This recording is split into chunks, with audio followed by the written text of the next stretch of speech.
I hope you've understood all the questions from the previous exercise. Now we'll come up with start with a new topic. The new topic is types of sets. The very first type of set is singleton set. Okay, what is it? Singleton set.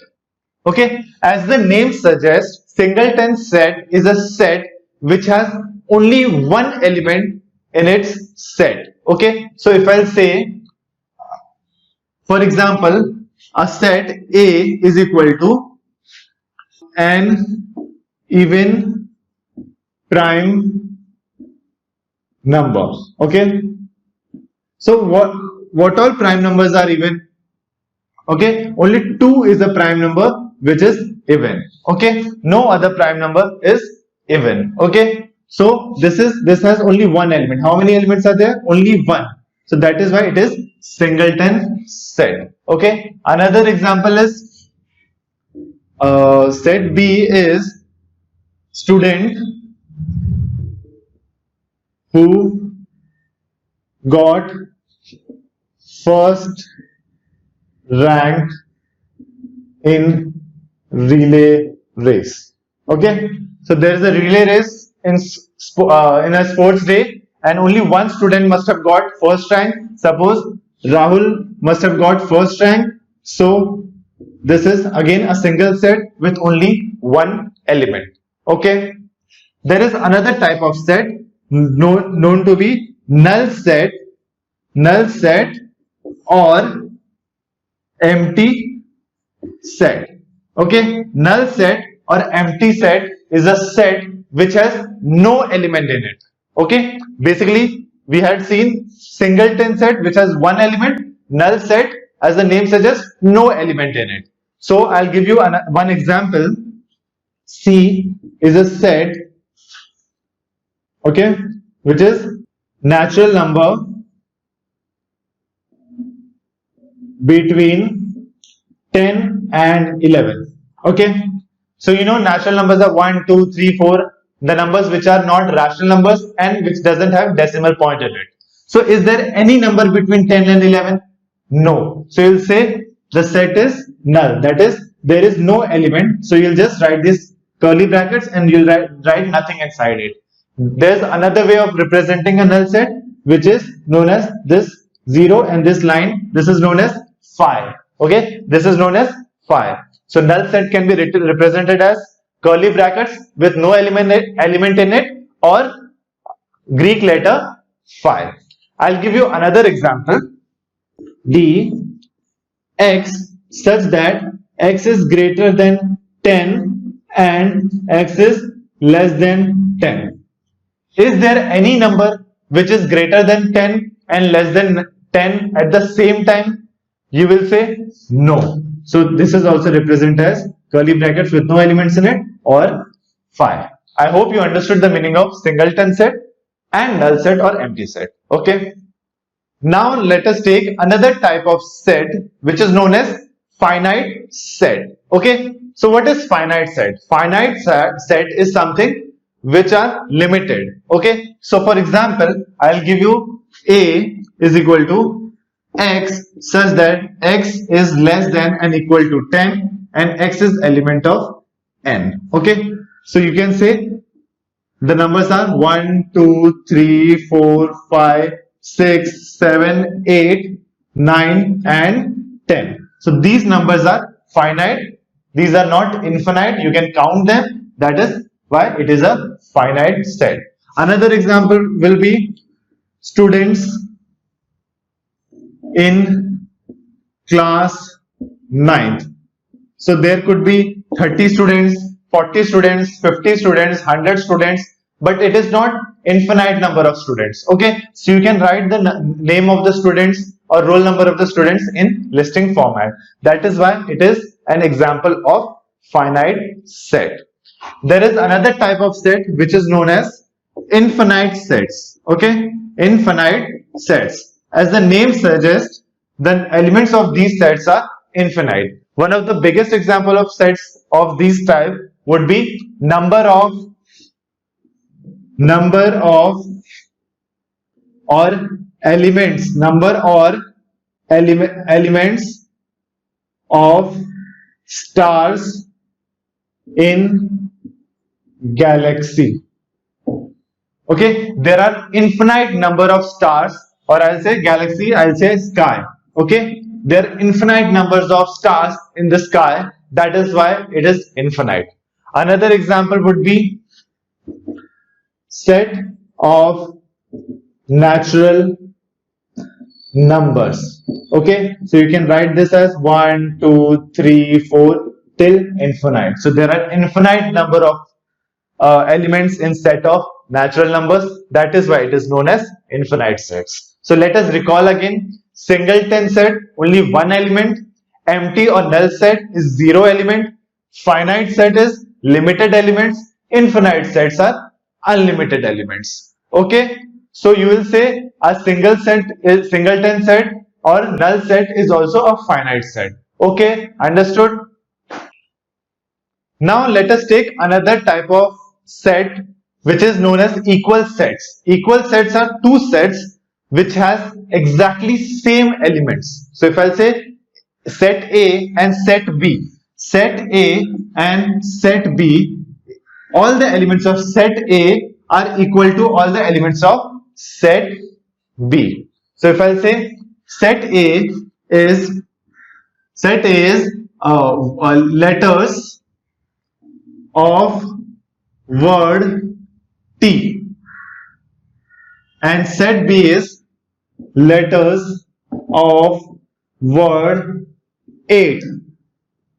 You can see, you can write all the letters of T is T, E, A, and here also you can see T is there, E is also there, and A is also there. So you can see set A and set B are equal sets. Okay, another example of equal sets would be, let us take set C as positive square root of 25, and set D is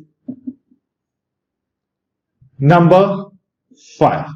Okay, so what is the answer of positive square root of 25? Square root of 25 can be plus 5 or minus 5, but you cannot take minus 5 because they are saying positive. Okay, so the only answer is 5. You can see set C is also singleton set and set D is also singleton set with the same element 5. So set C is equal to set D. You can denote equal set as equal to sign in between. Okay, now let us do next exercise. Okay, which is practice set 1.2.